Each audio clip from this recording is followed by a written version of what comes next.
Hasta ahora hemos obtenido la expresión de la salida diferencial tomada entre las tensiones de ambos colectores. Vamos a analizar ahora las tensiones y corrientes en cada colector para comprender mejor cómo se comporta el circuito. Vamos a aplicar una señal de amplitud grande en VI y una baja señal en VX. Las corrientes instantáneas de los colectores de Q1 y Q2 son las sumas de la corriente instantánea que genera Q3 y la corriente instantánea que genera VX. Ya vimos cómo es la circulación de la corriente de base ID que genera VX. Las corrientes de colector irán entonces en sentido distinto en Q1 y Q2. En Q1 se suman ambas corrientes, van hacia abajo en este diagrama. Y en Q2 se restan.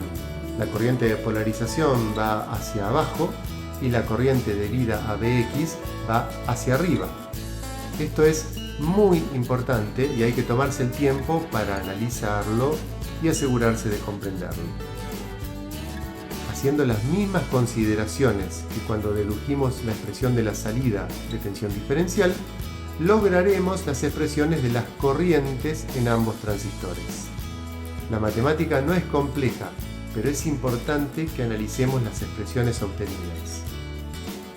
Ambas corrientes de colector tienen en común una componente de continua igual a la mitad de IC3 y superpuesta una componente de alterna igual a la mitad de la generada por VI. Estas dos se deben a la parte de polarización del amplificador diferencial que, recordemos, la estamos haciendo variar en el tiempo.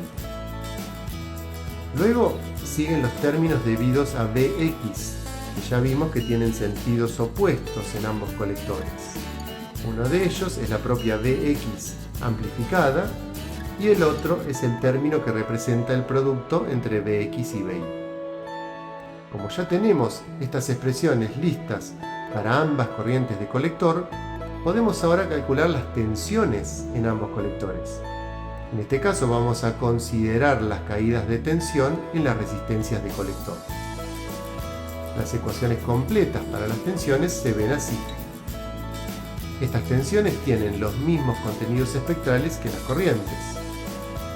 Nuevamente observamos que los términos debidos a la polarización están en fase en ambos colectores y la tensión amplificada y los productos de multiplicación se hallan en contrafase.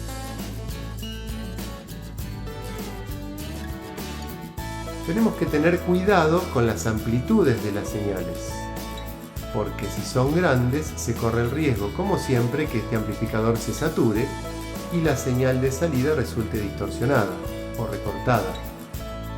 Si para evitarlo las reducimos demasiado, entonces no estaríamos aprovechando la máxima salida posible, lo que denominamos la máxima excursión. Entonces lo que vamos a hacer a continuación es intentar obtener la salida máxima posible sin distorsión. Lo vamos a hacer considerando el caso del modulador de AM, en el cual VX es la señal de portadora y VI es la señal modulante, alta y baja frecuencia respectivamente, al cual vamos a modular con el índice de modulación máximo, o sea, M igual a 1. Comencemos por graficar la corriente IC1. En primer lugar, tenemos una componente continua IC3 sobre 2. A la misma se le superpone la mitad de la corriente alterna generada por Q3, cuyo valor es VI sobre 2R, o VI sobre R, la mitad de eso. El máximo valor que puede tomar esta corriente alterna para que no exista distorsión no puede superar el valor de continua. Para M igual a 1 debe ser IC3 igual a VI sobre R. La suma de estas componentes constituye la corriente de polarización del amplificador formado por Q1 y Q2. Recordemos que esta corriente define las ganancias de los dos transistores. Cuando la corriente de polarización es 0, la ganancia es nula y por lo tanto no hay señal de salida generada por VX. Cuando la corriente es máxima, entonces la ganancia es máxima y la salida de alta frecuencia también será máxima. Estamos viendo entonces que la ganancia varía en el tiempo, como veníamos diciendo. El valor máximo que puede tomar esta corriente debe ser igual al de la máxima corriente de polarización, de valor IC3. Luego, la corriente instantánea máxima en Q1 será el doble de IC3. Entonces, para que no exista recorte de las corrientes de Q1 y Q2, debe ajustarse DI de modo que la componente alterna BI sobre 2R no supere a la de continua IC3 sobre 2. Grafiquemos ahora la tensión de colector de Q1, que depende de la caída de tensión en la resistencia de carga, RL. En los momentos en que IC1 es 0, no hay caída sobre RL y la tensión de colector es, por tanto, BCC. Cuando IC1 es máxima, la caída sobre RL también va a ser máxima. Para que no se produzca recorte, esta caída tiene que ser como máximo igual a BCC. Para que no exista recorte de la tensión de salida dado un valor definido de IC3, la resistencia RL entonces debe tener un valor máximo dado por esta expresión. Como vimos antes, la salida del amplificador diferencial se obtiene restando las tensiones instantáneas en ambos colectores.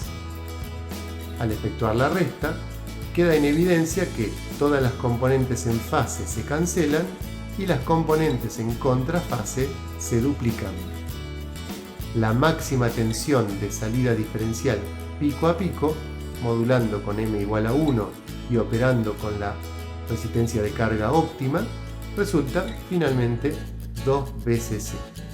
En este caso se dice que la amplitud es BCC.